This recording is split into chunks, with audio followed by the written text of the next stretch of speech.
If we are ever going to get back to the old America, that's got to be the Democrats' part of the bargain. Stop coming up with radically new and often terrible ideas, and then in the next breath insist there be no debate about any of it.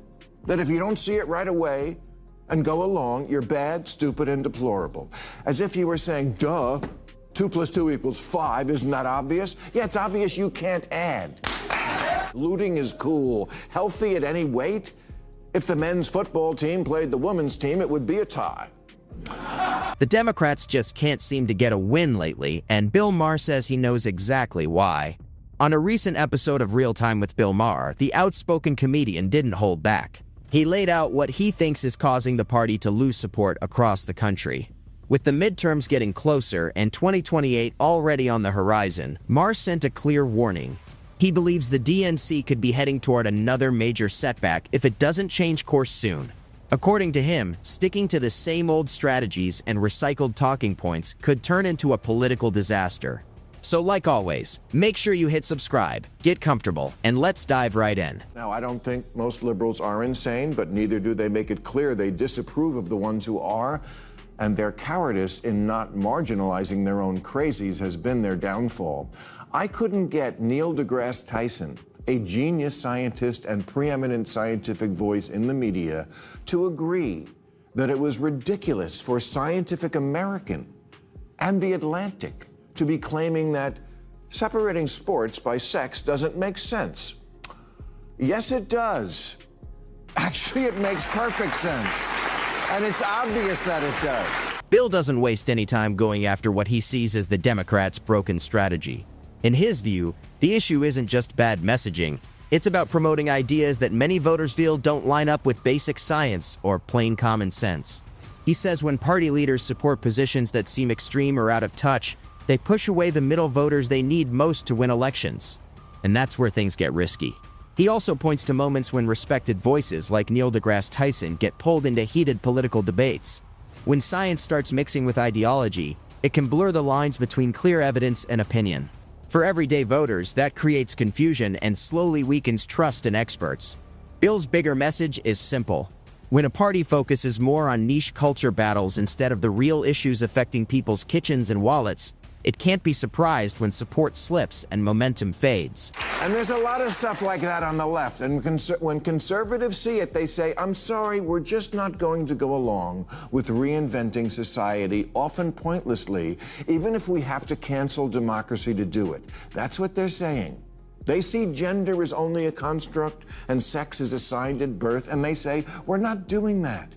Transing kids by self-diagnosis with no age limit, no parental notification, and no acknowledgement of social contagion, not doing it. Asylum now covers any reason for anyone to come to America, not doing it. Maher takes it even further, pointing to the specific ideas he believes are hurting the Democrats' broader appeal. He says many voters feel uncomfortable when they see efforts to challenge long-standing scientific or historical views. In his opinion, when political messaging tries to redefine complicated topics like gender or social identity in ways that seem sudden or unfamiliar, it creates confusion instead of unity. He also highlights the heated debates around youth gender issues. Questions about parental involvement, consent, and medical decisions have become major culture war flashpoints. For Maher, these are no longer small fringe discussions. They've moved into the political mainstream and now shape how many people view the party. His warning is clear. If Democrats lean too heavily into these divisive cultural fights, they risk pushing away moderate voters, even those who might agree with them on the economy or leadership, and that could seriously weaken their momentum at the polls. Homelessness is a lifestyle. Natural immunity doesn't count anymore. Whiteness is toxic. Is in women's prisons, welcoming the Intifada. We're not doing it. If we are ever going to get back to the old America, that's got to be the Democrats' part of the bargain. Stop coming up with radically new and often terrible ideas, and then in the next breath, insist there be no debate about any of it. Maher closes with a direct challenge. He says Democrats need to rethink their strategy, step away from rigid ideology, and make room for real debate again. In his view, political strength doesn't come from forcing agreement. It comes from letting ideas compete openly, where they can be questioned and defended in front of everyone, Right now, he argues, the party looks uncomfortable with disagreement. It can feel like only certain opinions are allowed, while others get dismissed or labeled. That kind of environment may energize loyal supporters, but it can push independents and undecided voters in the opposite direction. His solution is straightforward: rebuild trust and regain momentum by facing critics directly instead of avoiding them. For Maher, the path forward isn't about staying quiet or playing it safe. It's about being transparent, accepting honest disagreement, and handling tough conversations with confidence and clarity. That if you don't see it right away and go along, you're bad, stupid, and deplorable. As if you were saying, duh, 2 + 2 = 5, isn't that obvious? Yeah, it's obvious you can't add. You can't just say math is racist, looting is cool, healthy at any weight. If the men's football team played the women's team, it would be a tie. You can't just say. Maher says the rhetoric on the left has become so intense that even longtime liberals like him feel the need to speak up. What concerns him most is the growing sense that some topics are no longer open for debate. They're treated as ideas you're simply expected to accept without question. He believes that when disagreement is labeled as a moral flaw instead of an opportunity for discussion, it damages the open exchange that democracy depends on. Some critics argue this kind of climate makes people afraid of public backlash or social isolation just for holding a different opinion, instead of encouraging real conversation. Over time, that pressure can push people towards silence and conformity. Maher's message is simple: strong, lasting support comes from persuasion, not pressure. When healthy debate fades and only one narrative dominates, voters can start to feel shut out rather than represented. And that feeling can carry real consequences when Election Day arrives. Democrats today have gone out of their way to post messages on social media about the current Trump administration and what's happening to American lives. The problem is they're all literally saying the same damn thing. Don't believe me? Check it out. When I win, I will immediately bring prices down starting on day one. That ain't true. That's what you just heard. Since day one of Donald Trump's presidency, prices are not down, they're up. Inflation is getting worse, not better. The prices of grocery, gas,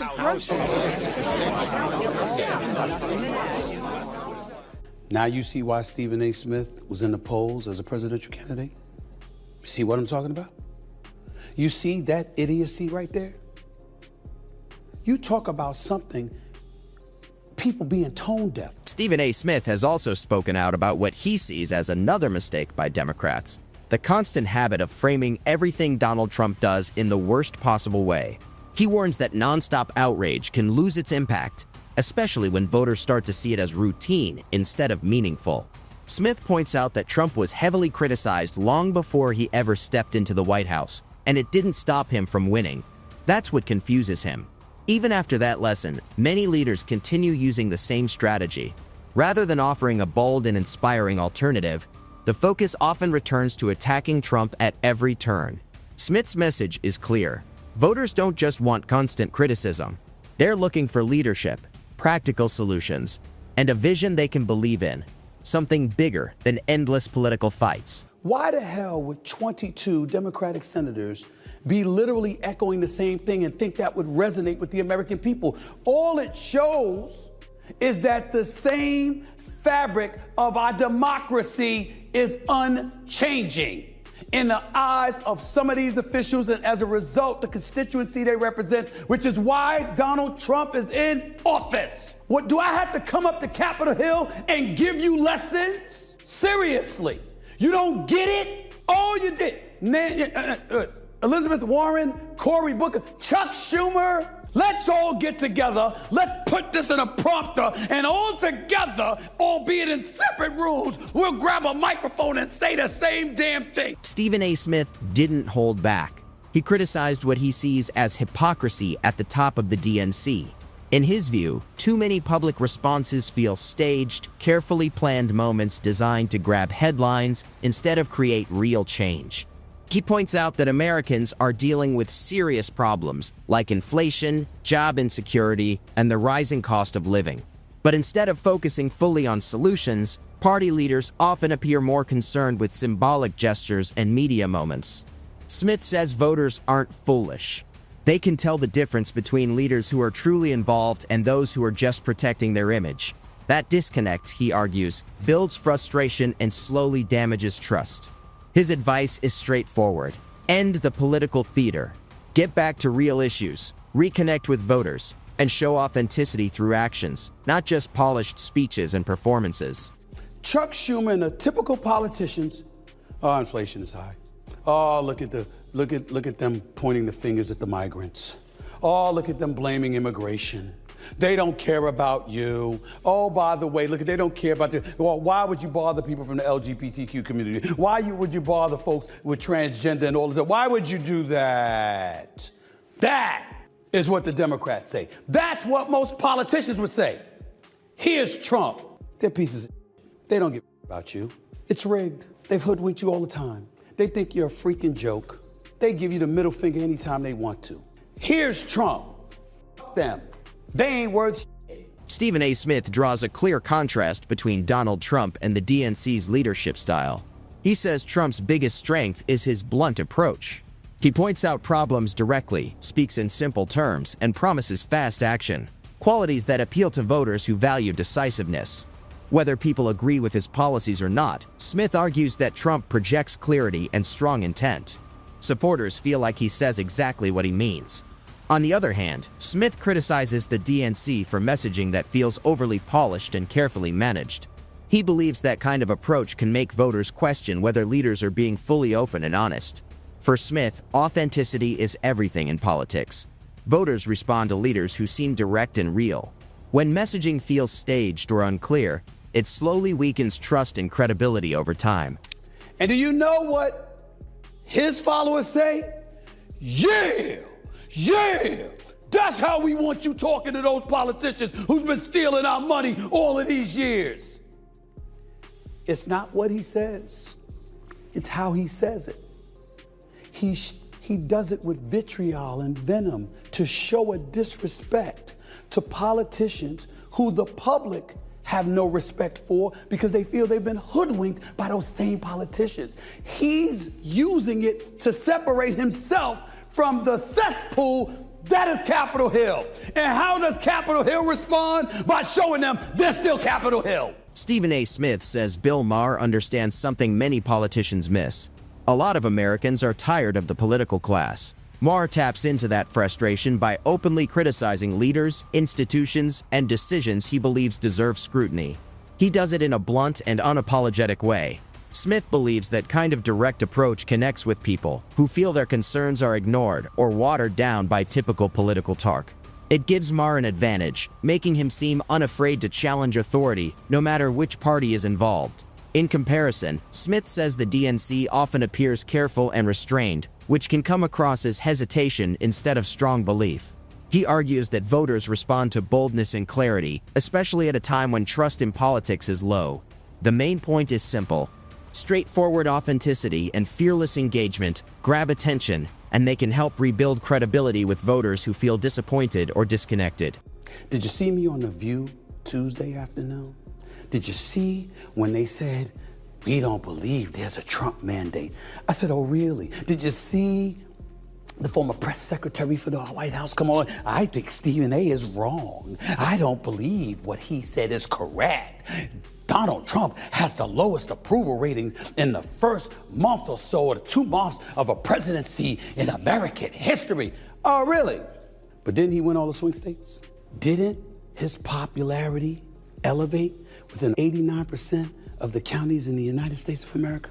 Didn't his popularity elevate within the Black community, the Hispanic community, and the young voters? Taken together, the warnings from Bill Maher and Stephen A. Smith don't paint a good picture for the DNC. They come from different worlds, but they're sending the same message. The party feels out of touch. Voters are looking for honesty, clarity, and real solutions, not rigid ideology, stage moments, or nonstop outrage.